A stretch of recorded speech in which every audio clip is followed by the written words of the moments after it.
그러므로 우리에게 큰 대제사장이 계시니 성천하시니 곧 하나님의 아들 예수시라. 우리가 믿는 도리를 굳게 잡을지어다. 우리에게 있는 대제사장은 우리의 연약함을 동정하지 못하실 이가 아니요 모든 일에 우리와 똑같이 시험을 받으신 이로되 죄는 없으시니라. 그러므로 우리는 긍휼하심을 받고 때를 따라 돕는 은혜를 얻기 위하여 은혜의 보좌 앞에 담대히 나아갈 것이니라.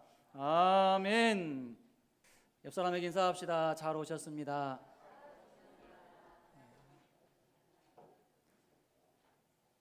잘 오신 거 맞죠? 예배를 드리러 온 것은 참으로 잘한 일입니다. 여러분, 우리가 예배 드리는 목적이 무엇입니까? 왜 예배 드리러 오십니까? 복을 받기 위해서입니까? 물론 그 말도 맞는 말입니다. 틀린 말은 아니에요. 그러나 더 정확하게 말씀을 드리면 하나님의 백성들이 하나님께 예배 드리러 오는 것은 복을 받기 위해서라기보다는 내가 하나님 앞에 큰 은혜와 복을 받았기 때문에, 이미 내가 그 복을 받았기 때문에 그것에 대해서 감사하면서 하나님께 예배로 영광 돌리기 위해서 나오는 줄로 믿습니다. 이것이 보다도 정확한 대답입니다. 예배는 이처럼 하나님의 은혜에 감사하면서 나아오는 행위입니다. 특별히 예배는 은혜의 보좌 앞으로 나아가는 것입니다. 은혜의 보좌 앞으로 나아가는 것이 예배이다. 여러분, 은혜의 보좌는 구체적으로 무엇을 의미할까요? 은혜의 보좌는 구약의 지성소를 생각하면 됩니다. 구약의 성막 또 성전의 지성소를 생각을 하면 되는데, 그만큼 지극히 거룩하고 또 하나님의 강력한 임재가 나타나는 곳, 그곳을 가리켜서 은혜의 보좌라고 말을 합니다. 특별히 히브리서 기자가 오늘 본문을 통해서 은혜의 보좌 앞으로 담대히 나아가자라고 말하는 것은 주님께서 어디에 계십니까? 하나님 보좌 우편에 계십니다. 영광스러운 그 하나님 보좌 우편에 계시는데 그 주님 앞으로 나아가자라는 그러한 의미에서 우리에게 권면하고 있는 것입니다. 예수님이 계신 곳, 하나님의 보좌 우편에 예수님께서 계시는데 그곳에만 예수님께서 계시는 것이 아니라 오늘 이 현장에도 예수님께서 우리와 함께 하신다라는 사실을 믿으시기를 바랍니다. 때문에 우리가 예배할 때 다른 것 생각하지 할 필요가 없습니다. 오직 주님 생각해야 돼요. 주님을 바라보아야 됩니다. 내가 주님 앞으로 나아간다. 주님의 십자가 보혈의 공로 의지하면서 내가 나아간다. 이러한 마음가짐으로 하나님 앞에 예배 드릴 수 있어야 됩니다. 구약의 지성소를 한번 생각해 보시기 바랍니다. 지성소에는 증거궤가 있고 그 증거궤를 증거판으로 덮습니다. 그리고 그 증거판을 또 덮는 것이 있는데 속죄소예요. 속죄소. 속죄소는 시은소, 시은좌 이렇게도 표현을 하는데요. 한마디로 은혜의 자리입니다. 속죄소는 은혜의 자리예요. 이 속죄소는 금으로 두 그룹을 만듭니다. 그래서 그 두 그룹이 이렇게 날개로 덮고 있는 모양이에요.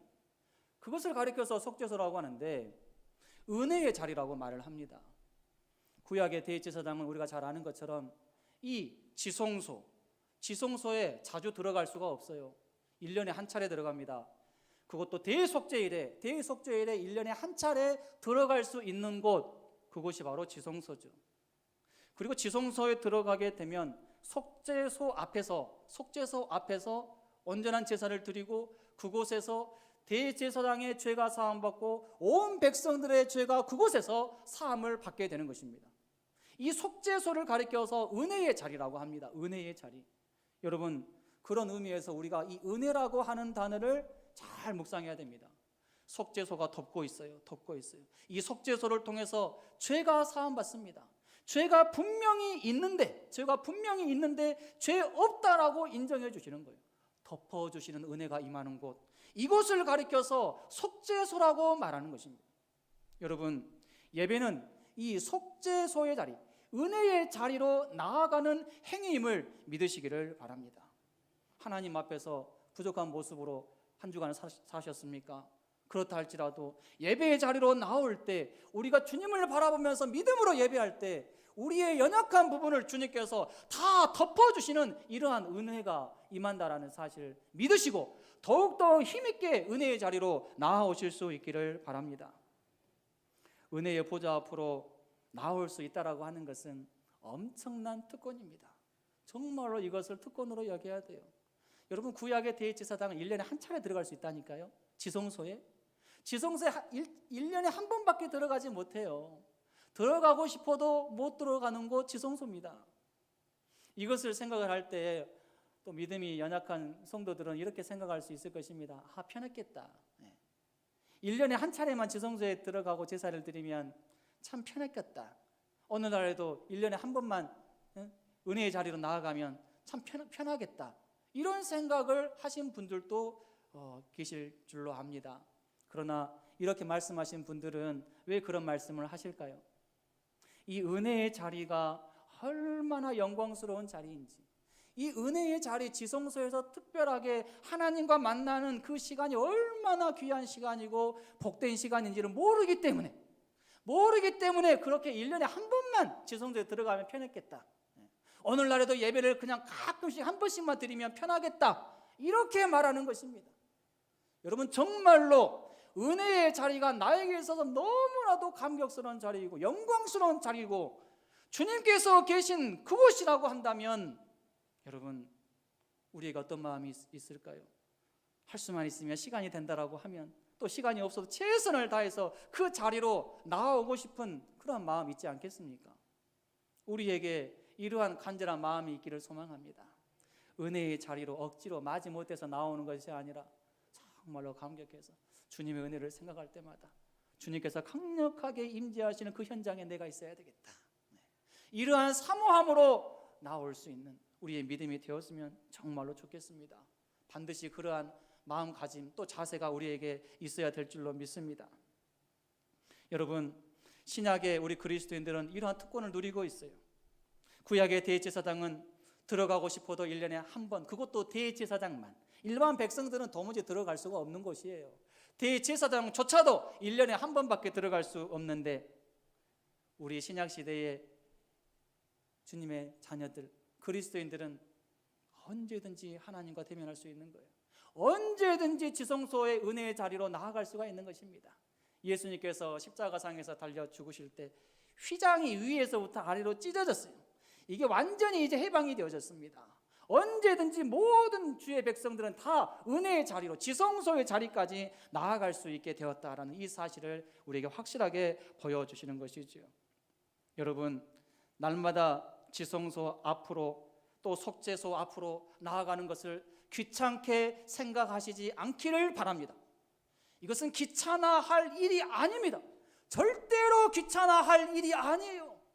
정말로 특권 중에 특권입니다. 우리는 왕같은 제사장이 된 거예요. 왕같은 제사장. 구약의 대제사장이 지성소에 들어갈 때 얼마나 자부심이 있었을까요? 내가 특별하게 선택이 되어져서 1년에 한 차례라도 그 강력한 하나님의 임재가 임하는 지성소에 속죄소 앞으로 내가 들어갈 수가 있다. 얼마나 그날을 기다릴까요? 여러분, 우리에게 이러한 기쁨이 있어야 됩니다. 내가 은혜의 보좌 앞으로 나아갈 수 있는 것, 이것은 내가 은혜 받은 증거다. 은혜 받은 증거다라고 여길 수 있기를 바랍니다. 하나님께서 우리에게 이러한 특권을 주셨어요. 이러한 특권을 주셨는데 특권을 특권으로 여기지 않고 귀찮게 여긴다라고 하면 하나님 편에서 보았을 때는 너무나도 황당한 일이죠. 이렇게 귀한 특권을 주셨는데 휘장을 위에서 아래로 찢으면서까지, 예수님 몸을 완전히 찢으면서까지, 십자가상에서 죽으시면까지 그 길을 열어주셨는데 우리가 그 지성소 앞으로 나아가는 것을 귀찮게 여긴다면 우리 하나님께서는 통곡하실 일이죠. 너무나도 황당해 하실 만한 그러한 일이 되는 것이죠. 여러분, 하나님을 이렇게 황당하게 만들지 않기를 바랍니다. 하나님을 황당하게 해서는 안 돼요.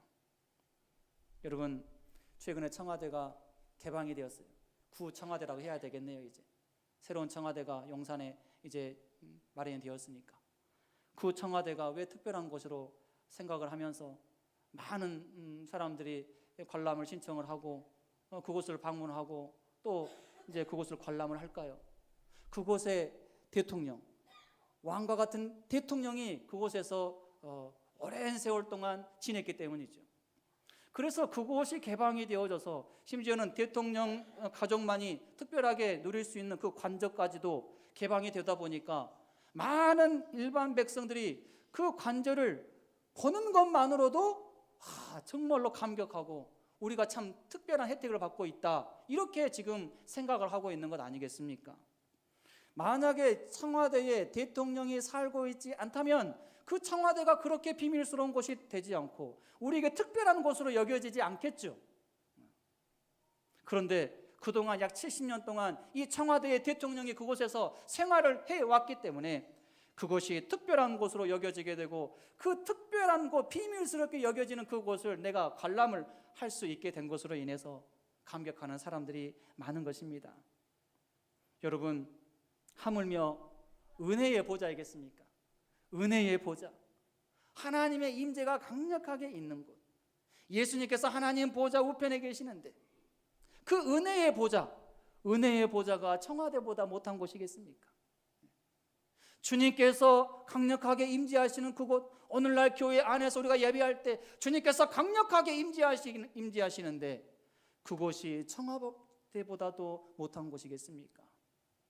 여러분, 청와대를 관람하는 것보다도 우리가 주님 앞에서 나와서 주님께서 함께 계시는 그곳에서 내가 하나님과 교제하고 주님께 예배할 수 있다라는 그것을 생각을 하면서 감격할 수 있는 우리 모두가 될 수 있기를 바랍니다. 우리는 은혜의 보좌 앞으로 담대하게 나아가야 됩니다.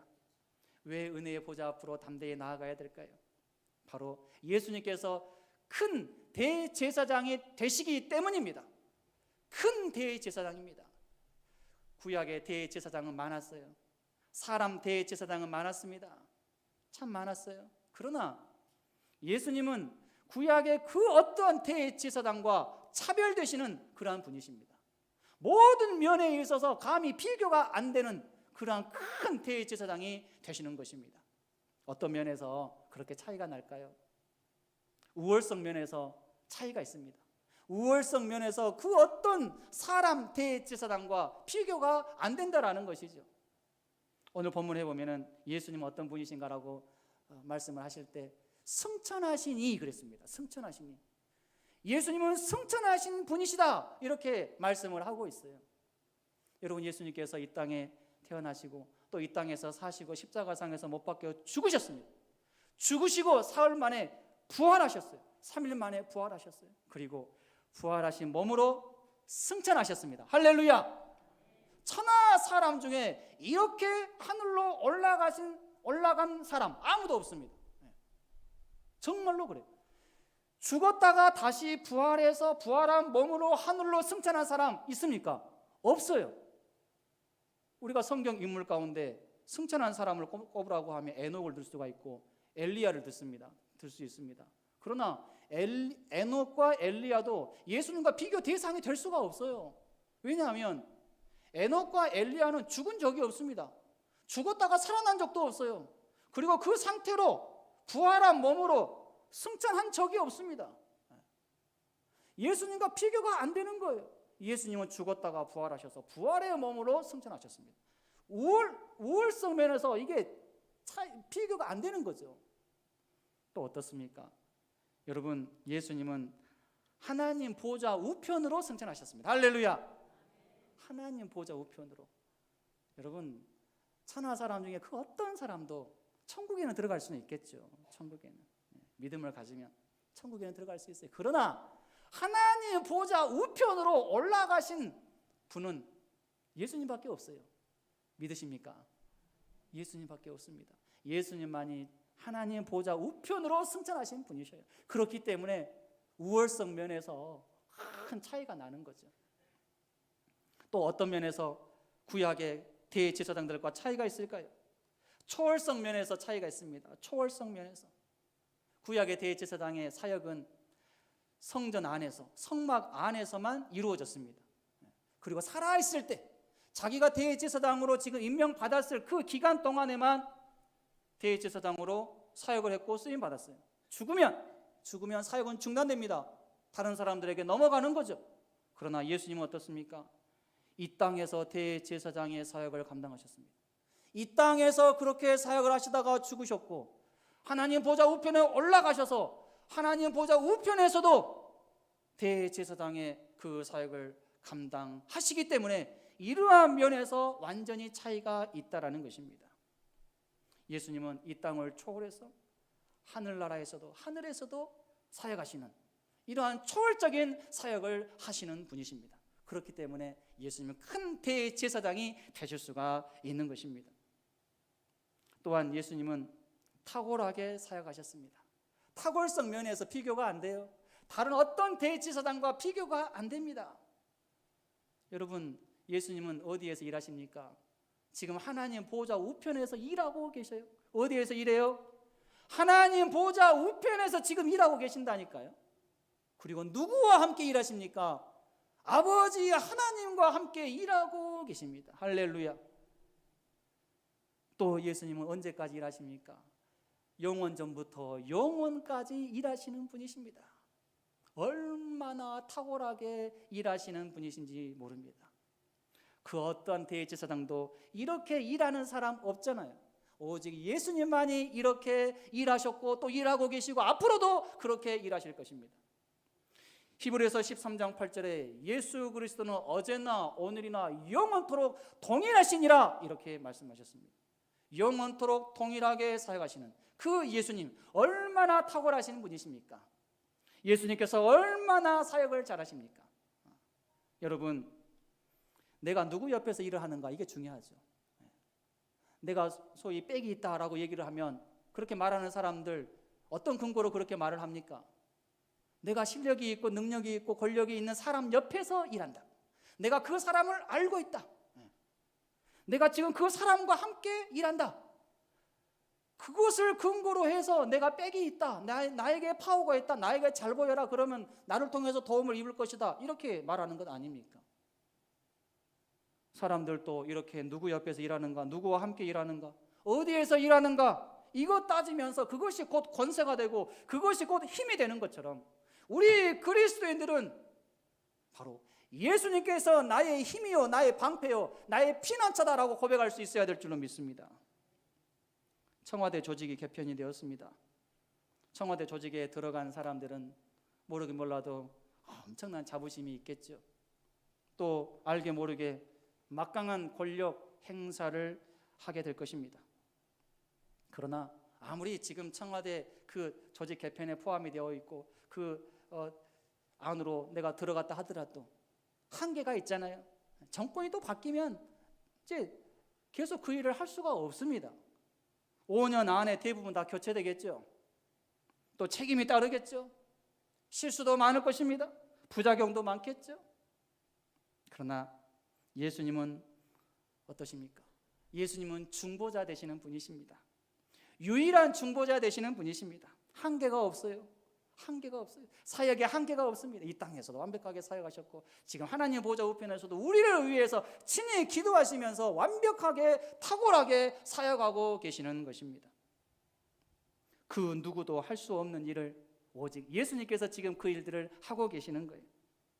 하나님과 사람 사이에서 다리 역할을 하실 수 있는 분 오직 유일하게 예수님밖에 없다는 사실을 믿으시기를 바랍니다. 그 예수님께서 오늘 저와 여러분을 위해서 기도하고 계십니다. 위로를 받으시기를 바랍니다. 그것 때문에 힘을 내시기를 바랍니다. 나의 친구가 되어주시고 나의 방패가 되어주시고 나의 어려운 부분들을 다 아시는 그 주님을 생각하면서 항상 자부심을 가지고 내가 하나님의 자녀다라는 이것을 생각을 하고 더욱더 감사하면서 살아갈 수 있는 우리 모두가 되기를 바랍니다. 우리가 은혜의 보좌 앞으로 나아갈 이유가 무엇일까요? 은혜와 긍휼을 받을 수 있기 때문에 그렇습니다. 은혜와 긍휼을 받을 수 있기 때문에 그래요. 주님께로부터 우리가 은혜와 긍휼을 받을 수 있기 때문에 은혜의 보좌 앞에 최선을 다해서 나아가야 되는 것입니다. 여러분, 예수님은 완벽한 인성과 완벽한 신성을 가지고 계십니다. 오늘 본문에도 보면은 하나님의 아들 예수시라 이렇게 말씀을 하고 있습니다. 예수님은 완벽한 인성을 가지셨다라는 이 말을 우리가 잘 이해를 해야 됩니다. 모든 부분에 있어서 인간과 똑같아요. 우리와 똑같아요. 그럼 단 한 가지만 차이가 있어요. 죄는 없으십니다. 죄는 없으세요. 죄는 없으십니다. 그렇지만 죄는 없지만 죄의 유혹은 우리와 똑같이 다 받으셨습니다. 죄의 유혹은 우리와 똑같이 다 받으셨어요. 그러나 죄의 유혹을 다 뿌리치셨습니다. 이기셨어요. 극복하셨습니다. 그런 면에서 예수님이 과연 하나님의 아들이시구나, 과연 예수님이 그야말로 우리의 구원자이시구나, 이것을 증명해 보이신 것이죠. 예수님이 이처럼 완벽한 인성을 가지셨기 때문에 친히 예수님은 많은 어려움을 겪으셨습니다. 인간이 겪는 모든 어려움을 다 겪으셨어요. 심지어 우리가 경험해보지 못하는 정말로 온갖 종류의 고난과 수치와 멸시, 이러한 모든 부분들을 예수님께서 다 겪으셨습니다. 다 겪으셨기 때문에 예수님은 우리의 상황과 형편과 어려움을 다 알고 계시는 거예요. 모르시는 분이 아닙니다. 다 알고 계시는 거예요. 다 알고 계시기 때문에 우리에게 필요한 것이 무엇인지, 우리를 어떻게 도와야 되는지 그것도 정확하게 아시는 것이죠. 때문에 우리는 어려움에 처했을 때 나의 어려움을 가장 잘 아시는 그 주님 앞에 그 어려운 문제들을 가지고 나아갈 수 있어야 됩니다. 그리고 그 문제를 주님께서 해결해 주시도록 기도할 수 있어야 됩니다. 여러분, 주님께서 나의 어려움을 아시고 나의 문제를 해결해 주실 수 있다는 사실을 믿으시기를 바랍니다. 여러분, 예수님은 공감해 주시는 분이십니다. 공감. 여러분, 이 공감이라고 하는 것은 그냥 나의 형편을 아시는 것으로 끝나는 그런 감정이 아닙니다. 다 아시고 실생활에 필요한 부분들, 해결책까지 제시해 주시는 그러한 차원에서 공감입니다. 예수님은 우리의 연약함과 유한성을 가장 잘 아셔요. 나보다 나를 더 잘 아시는 분이 바로 예수님이십니다. 히브리서 2장 18절에 그가 시험을 받아 고난을 당하셨은즉 시험 당하는 자들 능히 도우실 수 있느니라, 이렇게 말씀하셨어요. 우리를 가장 잘 도와주실 수 있는 분은 예수님이시다라는 사실을 확실하게 믿으시기를 바랍니다. 사람을 의지하면 올무에 걸리거니와 여호와 하나님을 의지하는 자는 안전하리라 라는 말씀이 있어요. 여러분, 하나님이 우리의 모든 상황과 형편 가장 잘 아시고 무엇이 필요한지 어떻게 해결해야 될지 가장 잘 아시기 때문에 그 주님 앞에 더욱더 가까이 나아가고 주님을 의지할 수 있는 믿음 우리에게 있기를 바랍니다. 또한 예수님은 완전한 신성을 가지셨기 때문에 때를 따라서 우리를 도와주실 수가 있는 거예요. 시기적절하게 가장 적절한 시점에서 우리를 도와주실 수 있는 분이십니다. 다 아시는 분이셔요. 신약성경에 보면 요즘에 요한복음을 묵상을 하고 있습니다. 새벽 예배 때 예수님께서 한 사람 한 사람 만나주셨어요. 어려운 가운데 있고 질병 가운데 있고 참 문제가 있는 한 사람 한 사람을 예수님께서 다 만나주셨어요. 적절한 때에 예수님께서 만나주시고 그런 모든 부분들을 해결해 주시고 치유해 주시는 그 주님을 만나게 됩니다. 예수님께서 이렇게 우리를 도와주실 수 있다. 나의 문제를 나의 힘으로는 어떻게 풀지 못하고 해결하지 못하지만 주님께서는 해결해 주실 수 있다라는 이 사실을 믿고 주님 앞에 믿음으로 나아갈 수 있기를 바랍니다. 예수님께서 이렇게 우월하신 분이십니다. 탁월하신 분이십니다. 초월적인 분이십니다. 예수님은 하나님의 아들이시고 구원자이십니다. 이것을 확실하게 믿는다면 믿는 도리를 굳게 잡을 수 있게 되는 것이죠. 오늘 본문에서도 믿는 도리를 굳게 잡으라, 믿는 도리를 굳게 잡으라, 이렇게 우리에게 권면하고 있습니다. 여기서 믿는 도리라고 하는 것은 헬라어로 고백이라는 단어입니다. 고백. 예수님은 하나님의 아들이십니다. 예수님은 탁월하신 분이십니다. 우월하신 분이십니다. 초월적인 분이십니다. 하나님의 아들이십니다. 그것을 제가 믿습니다. 이러한 고백을 하라는 말씀입니다. 이러한 고백 항상 할 수 있기를 바랍니다. 이제 말씀을 정리합니다. 여러분, 우리가 은혜의 보좌 앞으로 담대히 나아갈 수 있기를 바랍니다. 은혜의 보좌 앞으로 나아가도록 하기 위해서 우리 예수님께서 참으로 많은 어려움을 겪으셨습니다. 참으로 많은 희생을 치르셨습니다. 보배의 피를 흘리셨습니다. 그리고 지금도 하나님 보좌 우편에서 우리를 위해서 기도하시면서 사역하고 계십니다. 그것을 생각을 하면서 주님께 감사하며 은혜의 보좌 앞으로 더욱더 힘있게 나아갈 수 있기를 바랍니다. 열심히 예배드림으로 인하여서 은혜의 보좌 앞으로 나아가게 되면 결국 그것으로 인해서 내가 하나님의 자녀임을 증명하는 그러한 일들이 될 것입니다. 특권으로 여기면서 은혜의 보좌 앞으로 나아가고, 특권으로 내가 그것을 여기고 있다라는 것을 예배드림으로 증명해 보일 수 있는 우리 성도들이 되실 수 있기를 바랍니다. 주님께서 그러한 삶을 기대하실 줄로 믿습니다. 은혜의 보좌 앞으로 더욱더 열심히 나아가서 우리 산의제일교회 예배가 회복이 되어지고 주님과의 관계가 더욱더 친밀해지고 가까워지는 이런 놀라운 역사가 일어날 수 있게 되기를 주님의 이름으로 축원합니다.